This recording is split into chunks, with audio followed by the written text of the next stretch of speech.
আর এই এলাকার এই যে মা বোনেরা তাদের বাচ্চাদের জন্য যে পোশাক দরকার হয়, শাড়ির দরকার হয়, বড়দের জন্য জামা প্যান্টের দরকার হয়, সব সময় কেনার পয়সা নেই। আপনারা জানেন যে সব মানুষের জন্য সমানভাবে যে কাজের সুযোগ, সেই কাজের সুযোগ নেই, রোজগারের সুযোগ নেই।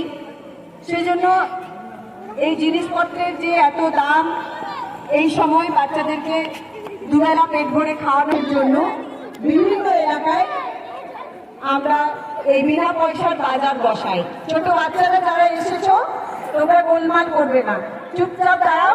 সবাই জামা পাবে, সবাই জামা পাবে, ড্রেস পাবে। একটু দাঁড়াবেন আপনারা, মায়েরা যারা আসছেন একটু। হয়েছি পুরুলিয়া জেলার একদম প্রত্যন্ত একটা এরিয়া ভান্ডারপুয়ারাতে। এখানে প্রায় 5 থেকে 7টি গ্রামের 500 থেকে 700রও বেশি লোক এখানে একত্রিত হয়েছিল।